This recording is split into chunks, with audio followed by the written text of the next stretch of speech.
Everyone, welcome to Grow Smart Maine's webinar, Can Transportation and Other Infrastructure Support Smart Growth in Maine? Exploring the Infrastructure Investment and Jobs Act, with Erich Zimmermann, who is the Deputy Director and Transportation Director at the National Association of Regional Councils.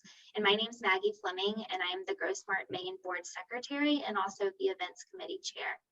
We're really pleased to have such a broad group of attendees today, including representatives of municipal and regional planning entities, the Bicycle Coalition of Maine Spokes Program, and representatives from all four of our congressional offices, Senator Collins and King, and Representatives Golden and Pingree's offices with us today. And I'd like to take a moment to honor the people of the Wabanaki Confederacy, the Penobscot, the Passamaquoddy, the Maliseet, and the Micmac peoples. These people are the traditional inhabitants of the lands of the state of Maine, and no matter where you're watching from today in Maine, you are on traditional Wabanaki territory. So in thinking about your personal relationship with Maine today and future opportunities for the state during this webinar, please consider the relationship that members of the Wabanaki Confederacy have shared and continue to share with this place as well.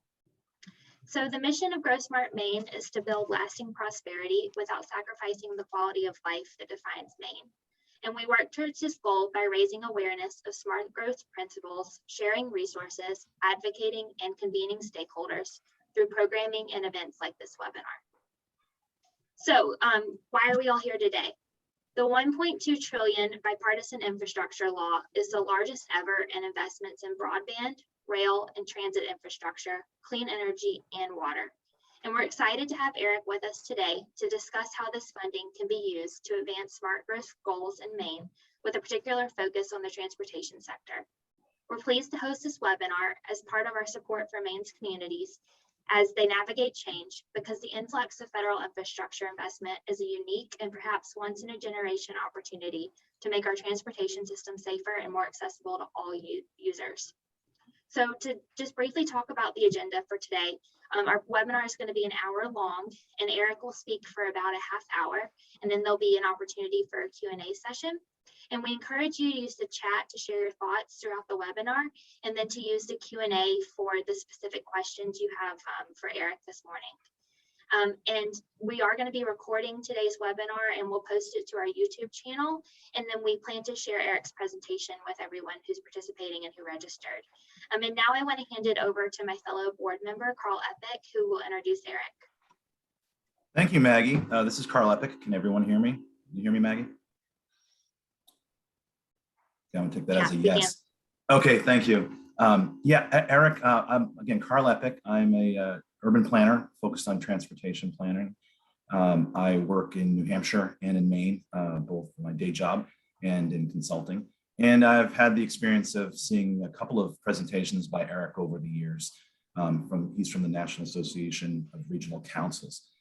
So I'll just briefly introduce him and then let him get right to it. Erich has 2 decades of experience in federal transportation policy. He's responsible for NARC's transportation portfolio, which includes lobbying for regional priorities on Capitol Hill in Washington, working with the executive branch on program implementation, and keeping members informed and engaged.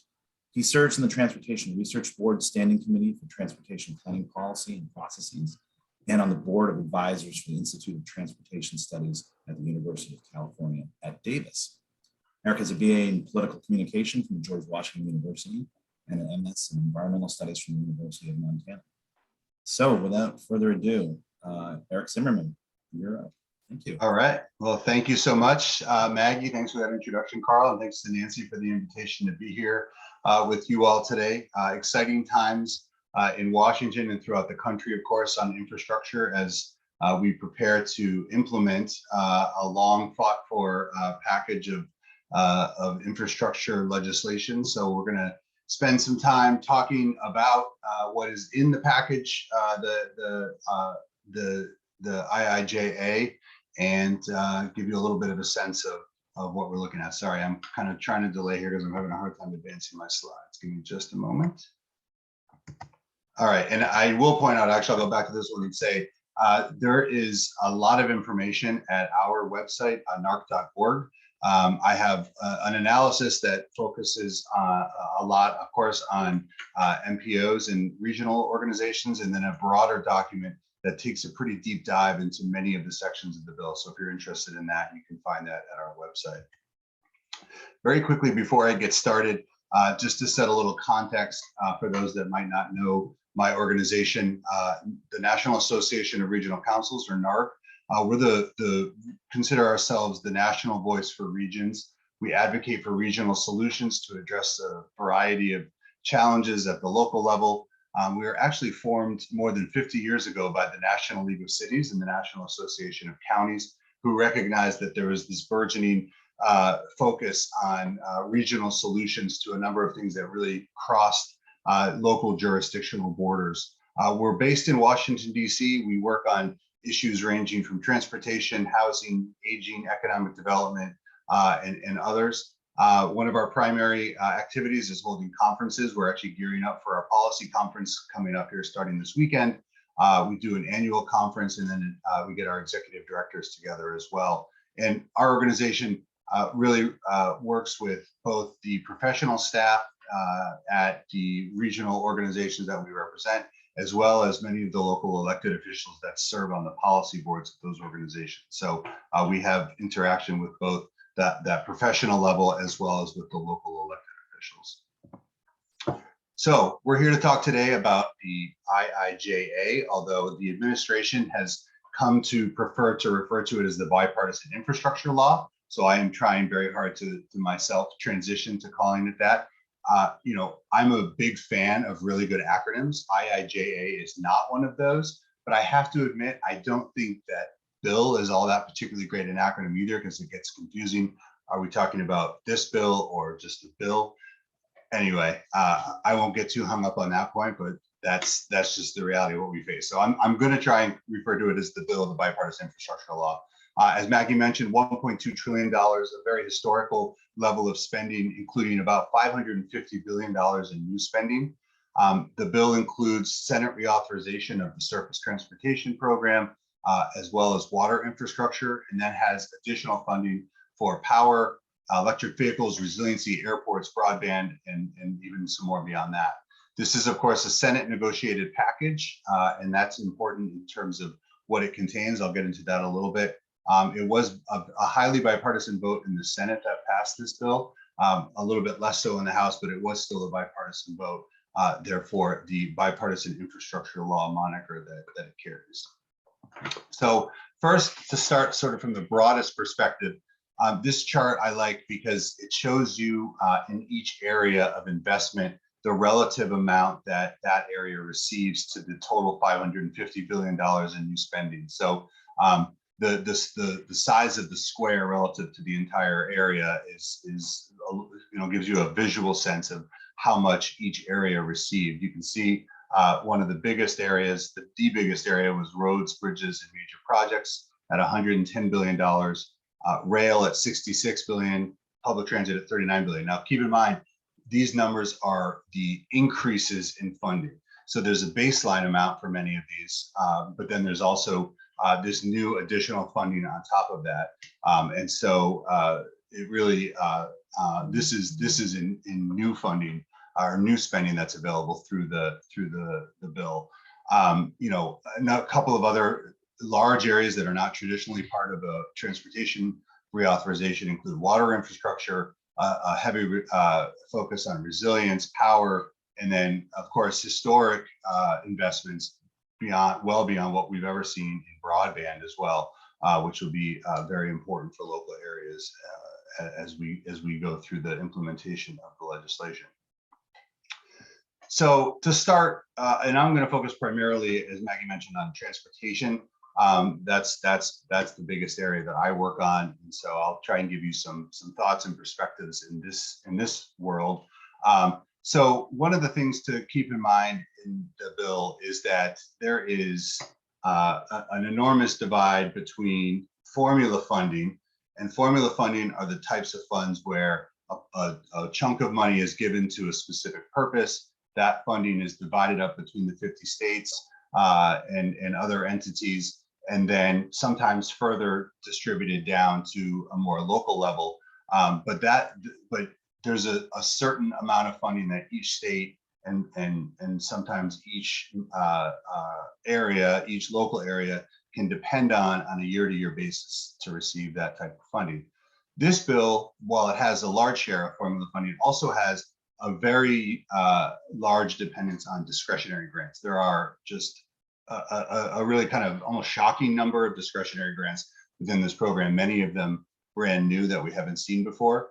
And that type of funding is where local communities are going to have to essentially go out, fill out an application, and will be competing with other local areas for that, or whoever is the qualifying entity for that funding, whether it could be states, it could be MPOs, Metropolitan Planning organizations, and more. But you're essentially going to have to fill out an application, write an application that indicates why you should qualify for this funding, and then compete against other areas to receive that funding. That's quite a bit different than formula funding, where each area can sort of get has a reliable amount of money coming in. And that'll a lot of what I'm going to talk about today are some of these new discretionary grant areas, grant programs that the bill contains. There's also some additional. So within the transportation reauthorization, there's two new formula programs. One focused on carbon reduction, and the other focused on resilience. I'll get into some of the details on those. Outside of the reauthorization, there's also several additional new formula programs for things like bridges, electric vehicle charging, and transit state of good repair. And then, as I mentioned, literally dozens of new discretionary programs, plus a number of what they call pilot programs, which act as discretionary programs, but generally receive sort of smaller amounts of money to try out an idea that Congress wants to see how it might function in the real world. And I'll get into all of those as we go forward. One thing I'll note, since this is a discussion largely around smart growth and how well this bill handles that as an issue, I will note that while I'm going to talk about some of the new opportunities and existing opportunities that the bill contains, this bill does still remain very significantly focused on providing funding to state DOTs. There's just no way around that. Because it was a Senate negotiated package, that does kind of color the type of bill that you can expect to receive in that case. And we had a bill, there was a bill pending in the House that had been negotiated on the House side that I think would have gone quite a bit farther in trying to promote these types of approaches, smart growth approaches, as well localizing the funding, which in some ways I think are kind of one and the same. The more these funds make it down to local decision making, typically that's often going to result in more of a smart growth focus, more focus on things like bicycle and pedestrian and some of the other active transportation modes, things like transit, things that typically aren't as much of a focus at the state level. So if anything, if there was a shift, it was really toward probably more state control than less. But even still, despite that, I do think there are some new opportunities for smart growth, and that's what I'm here to talk to you about today and let you know a little bit about where some of those opportunities are. I'm not going to spend too much time on this. This is getting a little in the weeds, but there are a few different flavors of spending in this bill, and I think it's important to hear a little bit about that.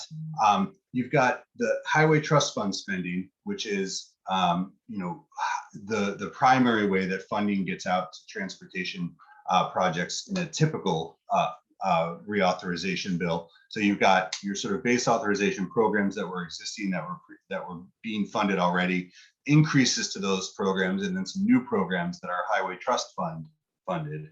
And in this bill, there's sort of a unique addition, which is what they call guaranteed appropriations. And so these are funds that are provided in the bill. Those funds are there to be spent. In some cases, those funds increased the existing programs. In other cases, it created some new programs, some of which we'll be talking about today.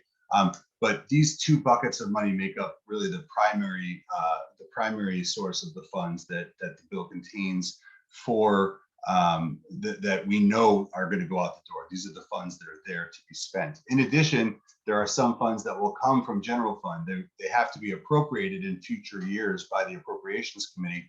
And often these funds aren't considered in some of the totals. So if you look, for example, at the bridge program, So that program is going to get $40 billion total, 27.5 of that through formula, through what they termed guaranteed appropriations, $3.3 billion in a competitive program through the trust fund, another $9.2 billion in competitive dollars from guaranteed appropriations again, and then another $3.3 billion that will be competitive but has to actually be appropriated in the future. So it gets a little confusing, the different flavors of money.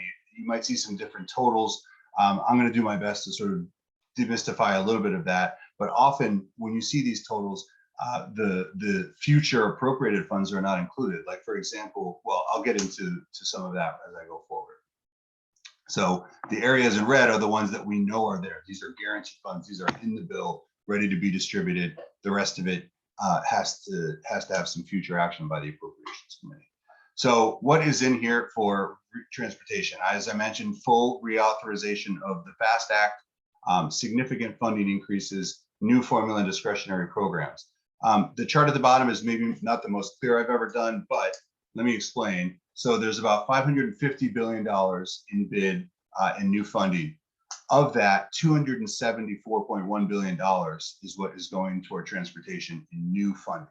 So that's about $90 billion in contract authority, which is essentially increasing the reauthorization, and then $184 billion in these guaranteed appropriations for new programs primarily. So here is where some of the dollars are going. You can see the 5-year funding totals for some of these different program areas. I'm sorry for all the acronyms. That's just the world we live in. But some of the primary key ones for the things that you all are interested in are things like the Surface Transportation Block Grant Program. This is funding that goes to each state, but then is further distributed down to the local level for local prioritization. And those funds can be used on a broad array of things like transit, like bicycle, pedestrian, of course, like roadways as well. But those funds are really, I think, certainly for my members, and I think for probably some of the purposes that you all are interested in, is really the most important category of funding under the bill. There's also the new carbon reduction program and protect program. You can see the dollar amounts for those. There's the CMAQ program, which is congestion mitigation and air quality, which also has funding for things like transit and other things along those lines. And then I'll get more into the TAP program, or the STVGP set aside. Those are funds primarily for bicycle pedestrian projects. And that program in particular got an enormous increase in funding and authority under this bill that I think is extremely important going forward. And then, of course, Metropolitan Planning also saw an increase in the bill. But you can see some fairly heady increases, some larger than others, of course, but overall a much larger bill than we had seen previously, a much larger reauthorization program than we had seen previously. So I'm not going to go through too much on some of the particulars under a few of these, but the blue arrows, and I know this is, thankfully you're all on your computers and not trying to see this on a big screen, but you can see the blue arrows point to the new programs that are under each of these. So here under Federal Transit Administration, most of these are existing funding areas. Some of the new things that they're funding include ferry service for rural communities, the All Station Accessibility Program, rail vehicle replacement, and then SMART grants. I'll get into a few of those as we go forward. But you can see the total spending for public transportation, about $88 billion. And as I mentioned, about $39 billion of that is new spending that hadn't existed previously. Likewise, under Federal Railroad Administration, again, much of the funding going to support programs that already existed. And the new program under this, I think, and a very important one as well, Railroad Crossing Elimination Program. But you can see, again, about $66 billion going to Federal Railroad.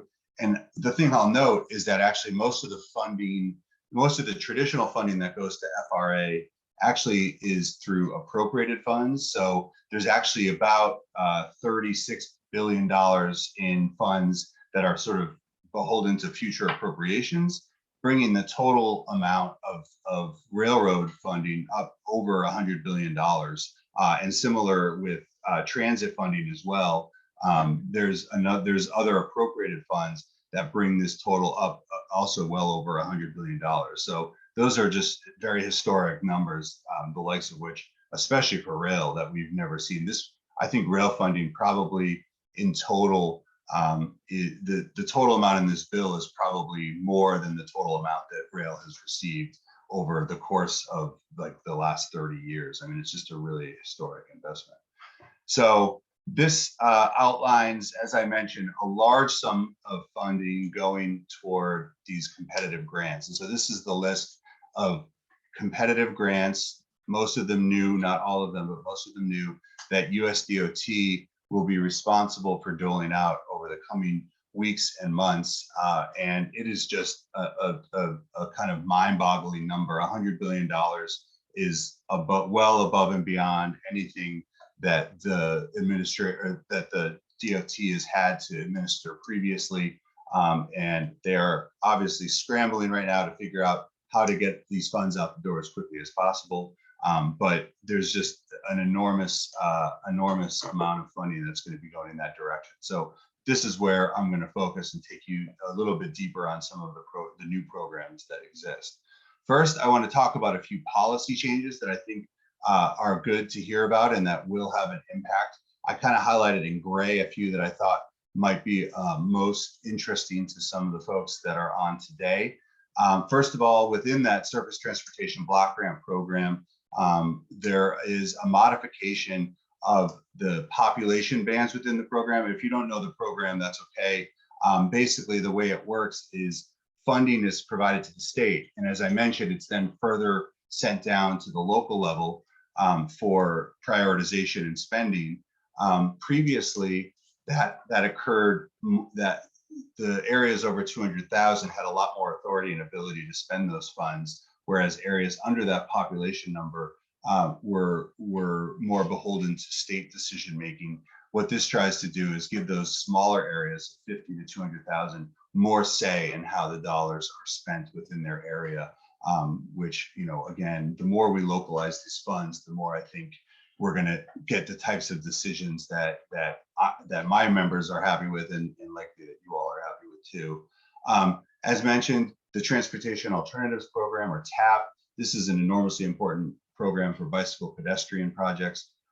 This program sees an enormous increase in funding of over 70%, up to $7.2 billion over the 5 years of the bill.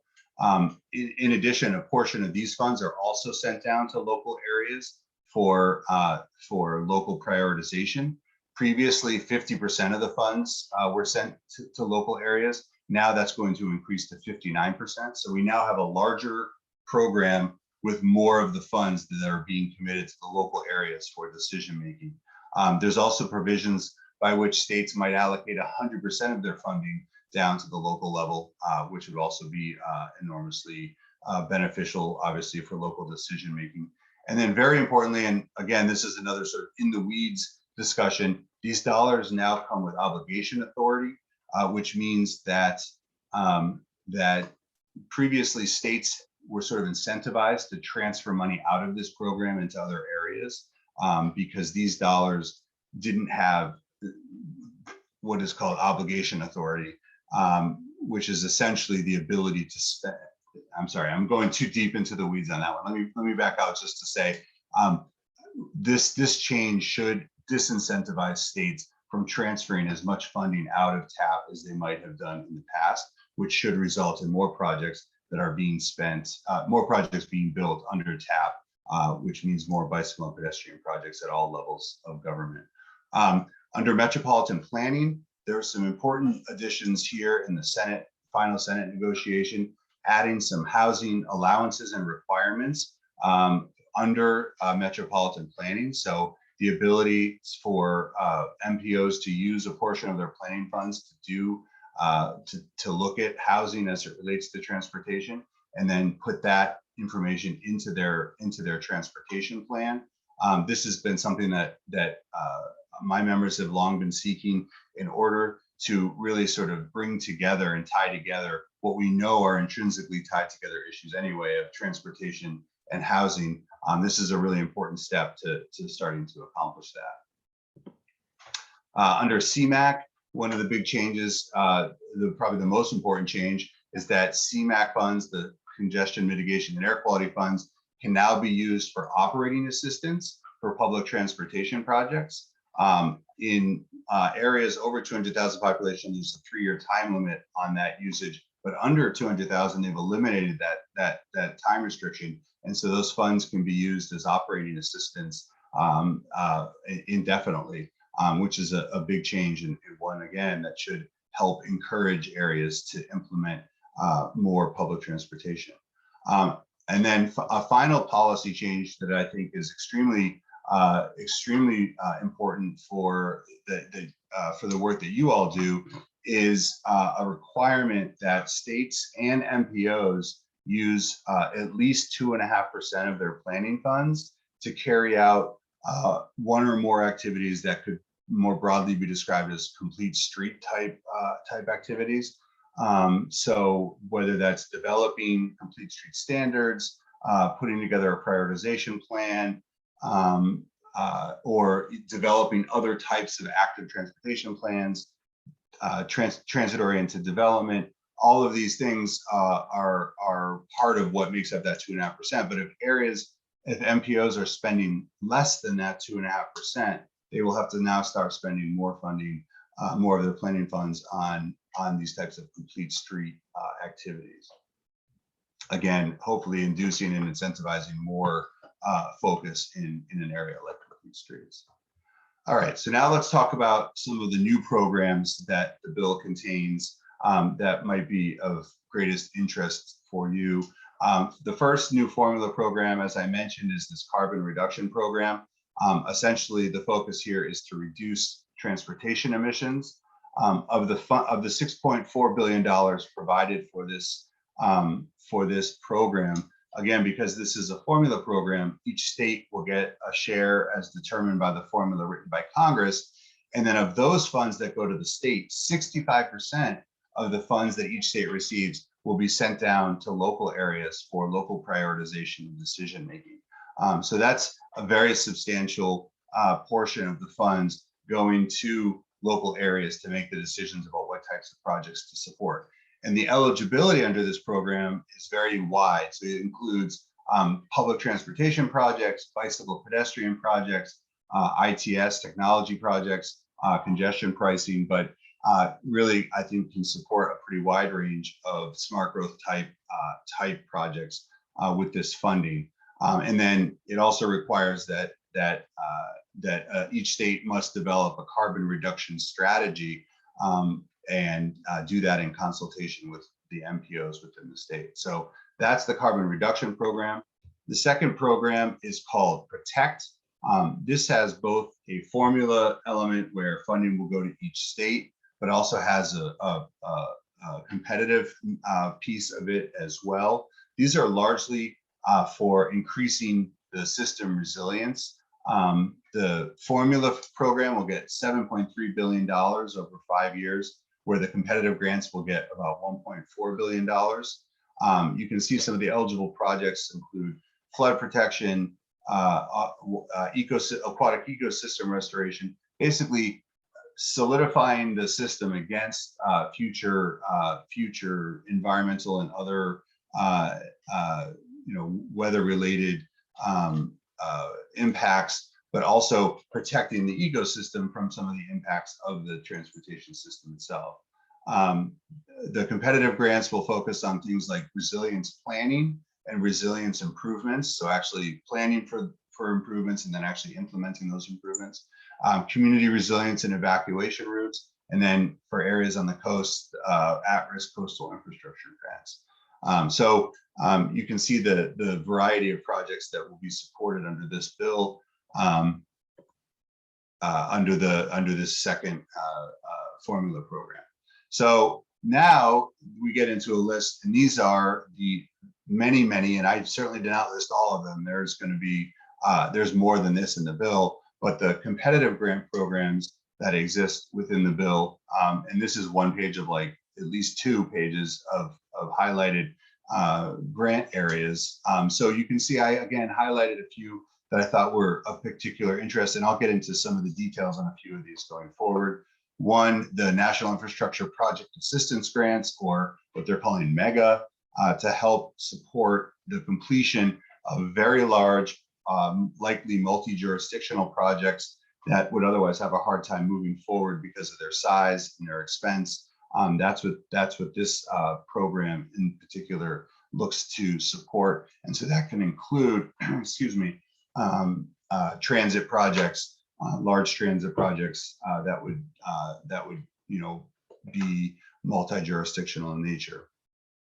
There's a Safe Streets and Roads for All program, which is basically a Vision Zero focus program with large amount of funding for planning, for writing a Vision Zero plan and implementing that plan.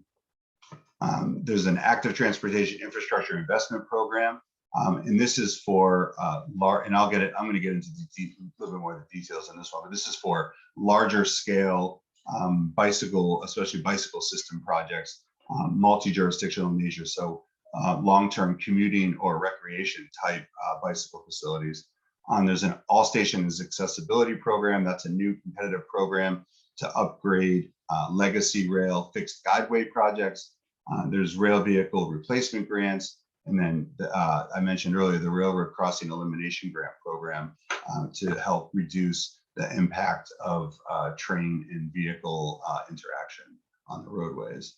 So let's talk a little bit specifically. And the reason I like to go into some of the details on these programs, let me say from the outset, is because I think it's really important to notice that this bill has a lot of information in it if you want to get familiar with the types of programs and projects that are going to be supported through these future grant making. So it kind of behooves you, if you really want to get a good sense of what's in here, to go and take a look at some of the details. And I'm not gonna stay on them too long. I put them all in here so that you could have this presentation and kind of go through them yourself. But I also encourage you to go to the actual legislation and see how Congress outlines it, because you can get a pretty good sense of how they're pushing, what types of things they're encouraging, and how they're encouraging DOT to make decisions on how to fund some of these programs.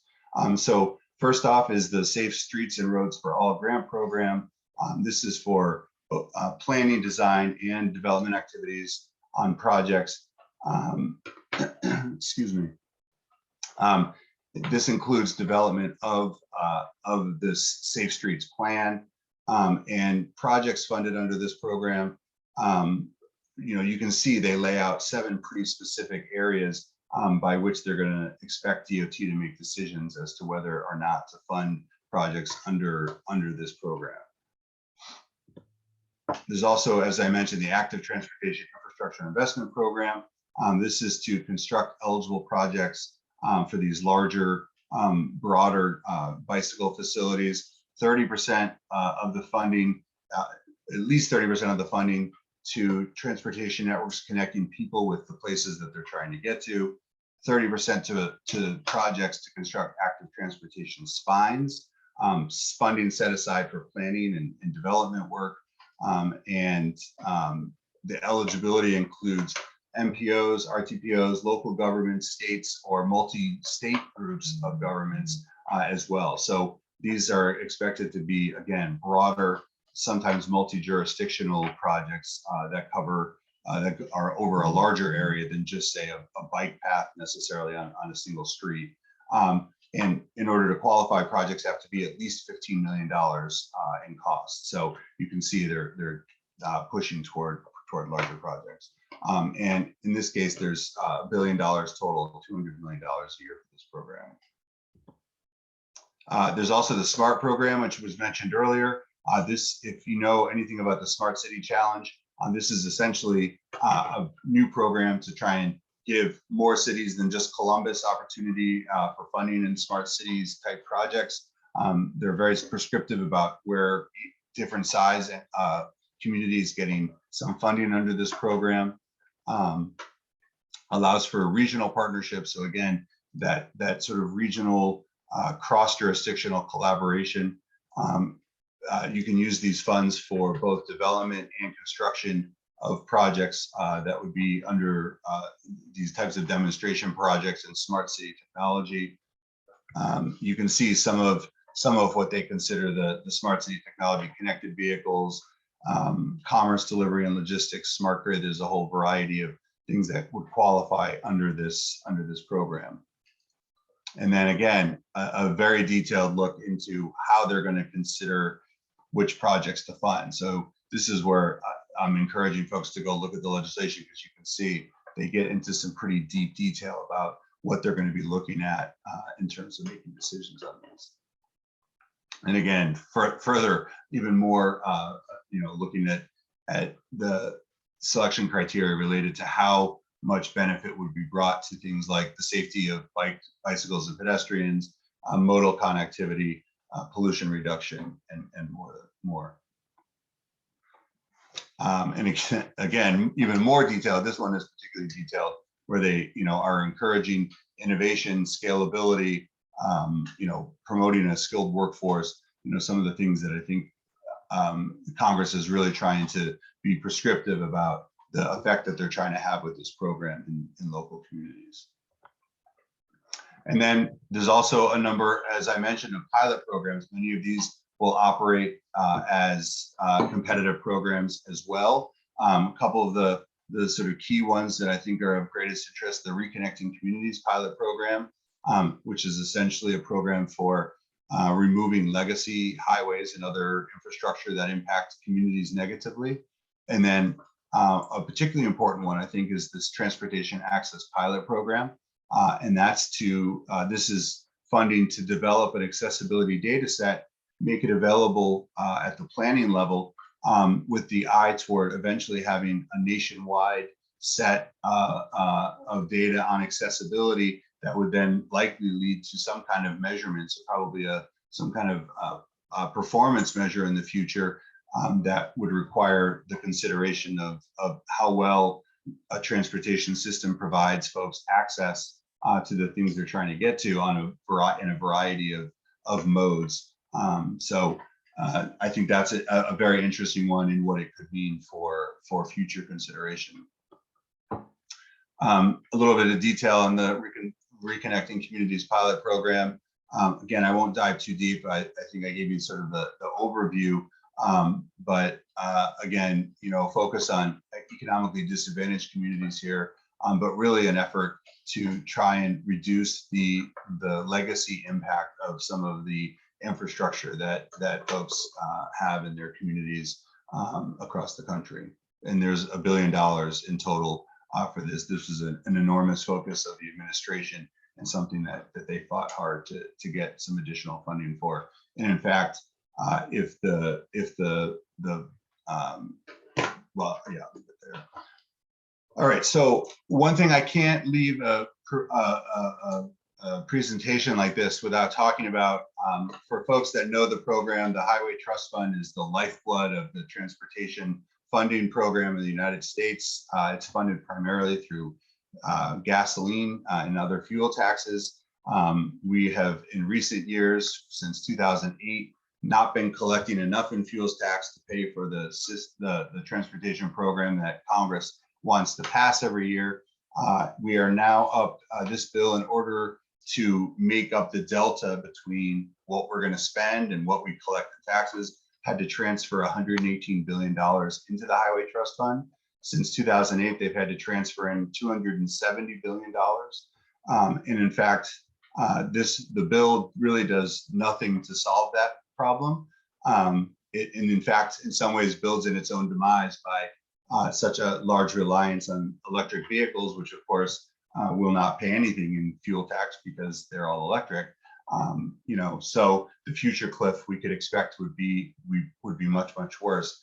I only raise this to say that one of the things that has allowed the transportation program to be as robust and effective as it has been this fuel tax reliance, this ability to sort of have separate spending coming in that's sort of partitioned off. And we are certainly losing that. So, hopefully Congress, through something like a mileage-based user fee, which this bill does contain some funding to study that, we'll find a way to continue to robustly support transportation and other infrastructure going forward. So what's next? We're going to see lots of rulemaking.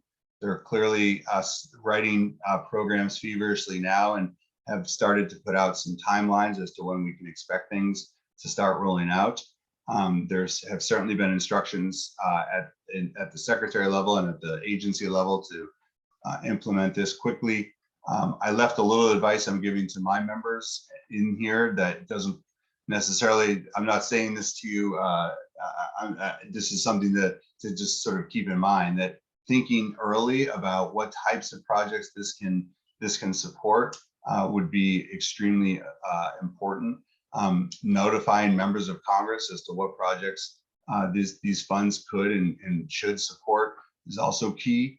Keep in mind that members of Congress did not get earmarks. They thought they might this time around, and they did not. So they might be keen to help support the types of local investments that I think you all would be interested in. So that's important to make them your ally.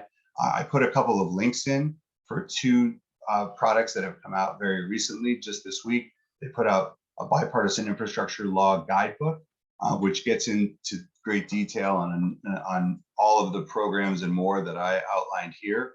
And then I think even perhaps more importantly, there's a fact sheet, competitive infrastructure opportunities for local governments, that gets into both some of the details on some of these competitive programs that are going to be coming down the line sooner.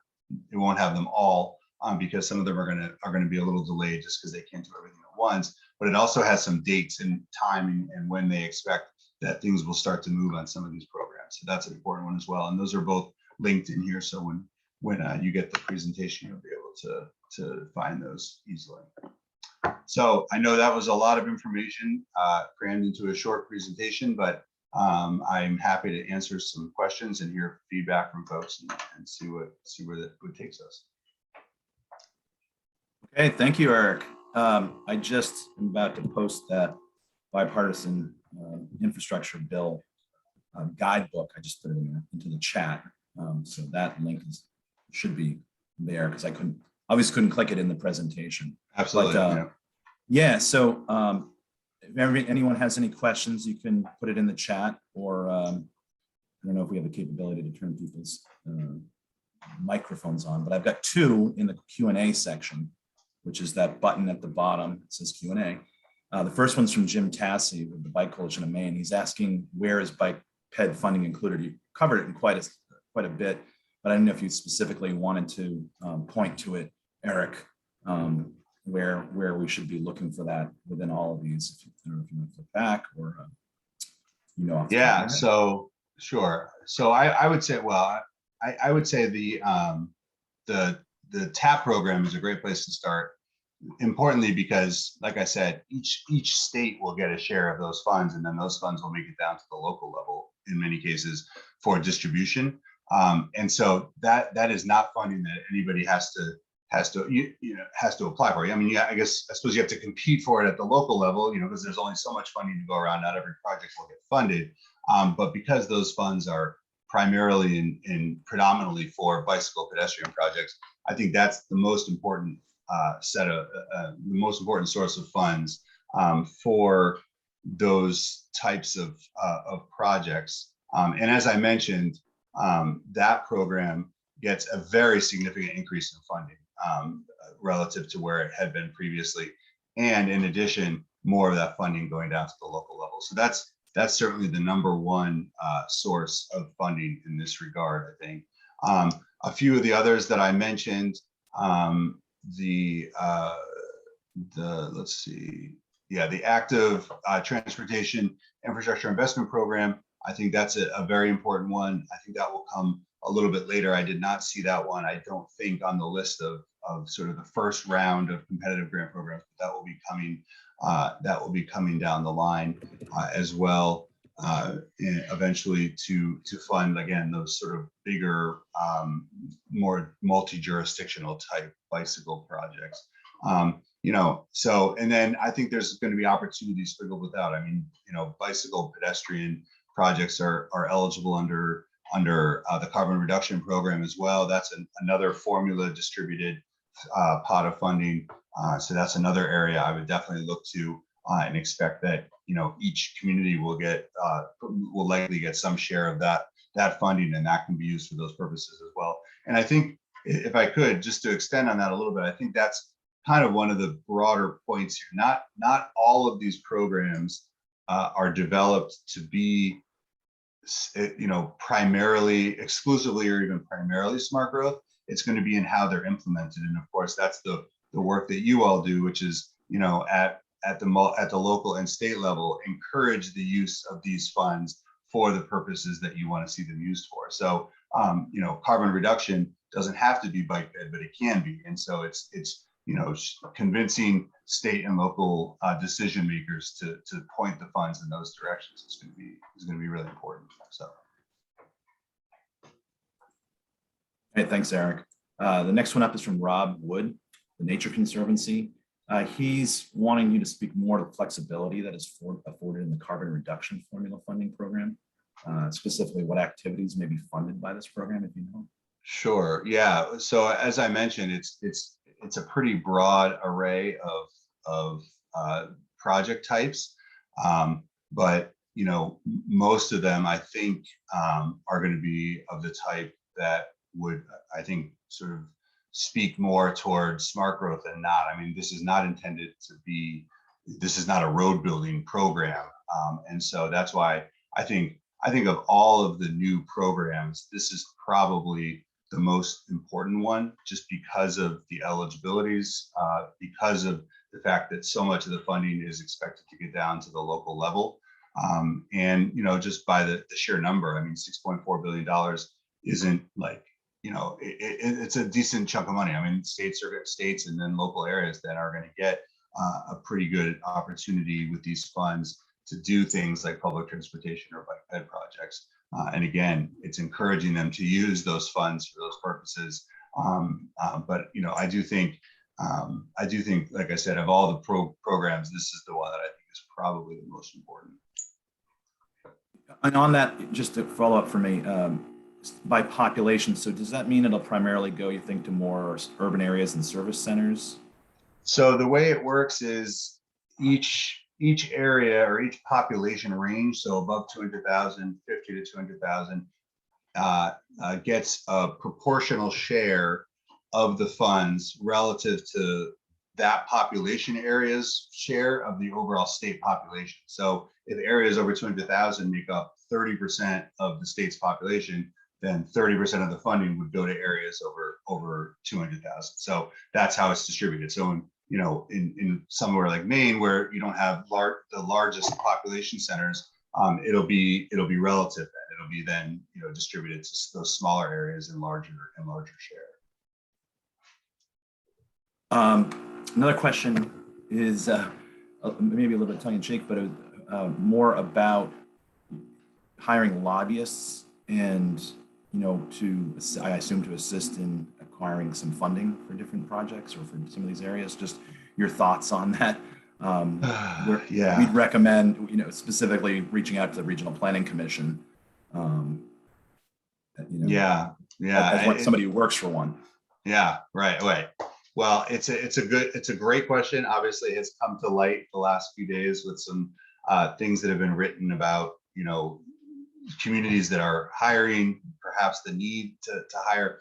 I mean, I will say this, the one concern, the biggest concern of this entire package of funding is that this reliance on competitive grant dollars does mean that it's a zero-sum game. I mean, you're going to apply and you're either going to get funding or you're not, but you're going to expend resources in order to do that. So I can understand why some communities feel that their best expenditure of funds is to have an insider trying to work the angles in Washington to try and encourage success on these projects. Now, do I think that's a requirement? No, I don't. I think if you've got a good project and you work with the entities that you have to work with, whether regional, I would always point folks to their regional partners. I think there's going to be a large focus on regional collaboration as we implement this bill. I think that can also be a successful path. That's a tough one because I understand the sentiment of doing that, and the way that the bill is structured does lead one to conclude that maybe that is the best thing to do. I would hope that we can have some success, that lots of communities will have success without doing that. And if that's not the case, then I think, unfortunately, we will have fallen short on the best way to implement this entire package. So, we always encourage more formula funding because it's reliable and everybody gets a share, and this package went a different direction in many ways in that regard. And so we'll see how the implementation goes here over the coming years. Well, that answered the next question, which was specifically, how should smaller municipalities get in and see if it's saying he thought that it should go through the regional planning organization. Yeah, absolutely. So, and also, like I said, I think reaching out to your members of Congress and seeing what research, I think there's going to be some incentive for members of Congress to work with communities to bring these funds home. I mean, that's, the whole purpose that you put a bill like this out there is that you want those funds to support the communities that you represent. So, that'll be important as well. And they can certainly play a role in some of this as well. Next question here is from a staffer from Senator King's office. How do we answer the two main questions we're getting from municipalities, counties, and organizations? One, when will the funds be available? And two, what is the best way to access the funds? Where do they go to apply and request the funds? Yeah, well, I think we started to get some answers. We certainly do not have all of the answers, not even close. As I mentioned, the documentation that they've put out so far is I think there's 25 grant programs that are mentioned in the document that I referenced in the fact sheet, the Competitive Infrastructure Opportunities for Local Governments fact sheet. That gets into some of the detail as to when this funding will become available, when to expect the notice of funding opportunities to come out, so it starts to lay out some of that timeline, which is obviously really important. Unfortunately, these will not all be on some kind of concurrent timeline. So there's going to be a lot to keep track of and a lot to pay attention to if you're interested in applying for funding under multiple grant opportunities. But that information is starting to come out. There's also good resources on the US DOT page, on FHWA and FTA each have their own bipartisan infrastructure law pages, which have robust information available about, these types of fact sheets, previous webinars that they've recorded about different sections of the bill. And then we'll also have this implementation information about when to expect things to start rolling out. I don't see any other questions in the Q&A queue here. I just had one about, I'm working on an EV study, regional EV charging station study, and just not sure, Eric, if you had information about the EV program specifically for rural, not just rural, but I'm curious as somebody with an EV, there's a lot of gaps, let's just say, as you get away from the interstate system. And my understanding was that there was going to be some funding to fund quick chargers in this package, and didn't know if you know about the means, planning, just so you can speak to that at all. Yeah, I mean, you are correct. That is some of the intended purpose of some of this funds is definitely to have to start to create a more complete and robust charging infrastructure, so that folks even in rural areas have an opportunity to own such a vehicle, or make it more plausible that they do. I know that there had been they were taking comments on that section through the 28th. I think they're actually still taking comments there. So I think they are moving on that section a little bit more rapidly than some others. So we should start to learn some more about what their plans are for implementing that, and we'll start to get a better sense of how exactly they're going to focus those dollars. That's why so much of this is like unknown, because there is so much going on that it's hard to focus on any one area, and that's true for us, but also true for DOT. So we'll start to learn more, based on what they received in comments there as they start to roll that program out. So. Well, that comes to the end of the questions in our time, I believe, unless anybody else has any other questions out there that we missed or would like to pose. Maggie, I'll turn it back to you. Yeah, I really appreciate everybody for joining us today, and thank you again, Eric. This was a really informative presentation. And Nancy put in the chat, and we would love to hear from you, either if you want to put a thumbs up in the chat or a yes or a no, or send us an email later about if you'd like a follow-up presentation on this topic as things unfold and we have more information about how to apply and additional questions you might have. So definitely let us know if we want to do a follow-up. But thank you again, Eric. Thank you so much to our Nancy for helping us put this together as well, and Carl. And have a good day, everybody. Thanks so much.